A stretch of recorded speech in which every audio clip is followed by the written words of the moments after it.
Salut les frères, aujourd'hui va se jouer la finalissima.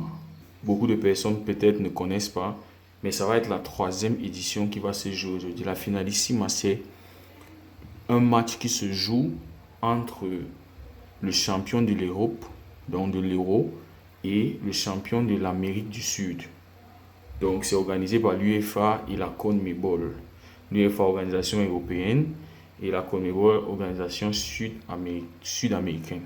Donc, ce match va se jouer aujourd'hui à 19h45 heure du Cameroun et ça va se jouer à Wembley.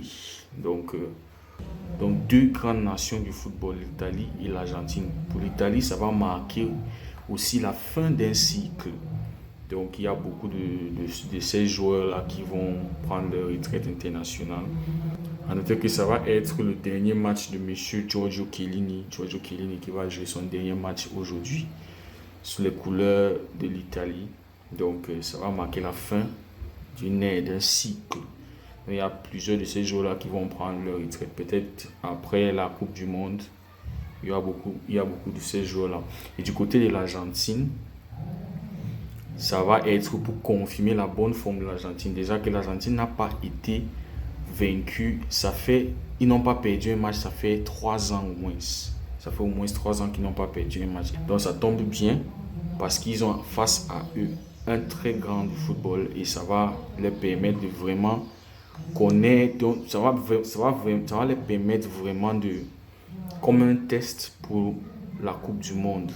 Donc ce match va se jouer en 90 minutes et il n'y aura pas de prolongation.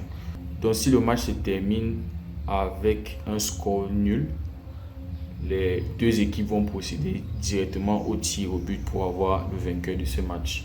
Lionel Messi a une opportunité encore aujourd'hui de remporter un titre international pour son pays. Titre international pour son pays. Mon pronostic pour ce match, c'est que l'Argentine va gagner. L'Argentine peut gagner, l'Argentine peut le faire. Et c'est aussi pour confirmer leur bonne forme.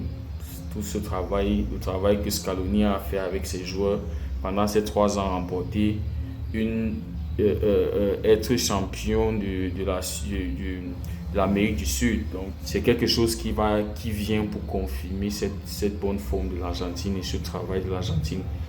Du côté de l'Italie, on note l'absence de certains joueurs clés comme Ciro Immobile qui ne va pas jouer ce match. Marco Verratti qui ne va pas aussi jouer ce match. Federico Chiesa aussi qui ne va pas jouer ce match. Mais l'Italie, c'est aussi une nation qui a beaucoup de joueurs, de jeunes joueurs qui sont en train d'évoluer, qui a beaucoup de jeunes talents. Et ce match aussi va être aussi une opportunité pour le coach italien de pouvoir mettre ces gars au stade et voir s'il peut compter sur eux. Donc ça va être aussi quelque chose pour le coach de pouvoir voir. Malheureusement pour l'Italie, ils ne vont pas. Ça fait 2 ans. Ça va faire 2 ans qu'ils ne vont pas jouer à une Coupe du Monde, malheureusement pour eux. Mais ils doivent reconstruire avec beaucoup d'anciens qui sont en train de qui vont prendre leur retraite.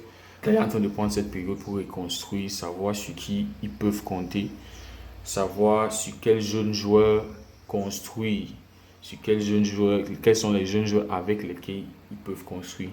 Merci d'avoir suivi cette vidéo. Si vous avez des commentaires, n'hésitez pas à commenter. Si vous aimez la vidéo, n'hésitez pas à mettre un like, cliquez sur le like.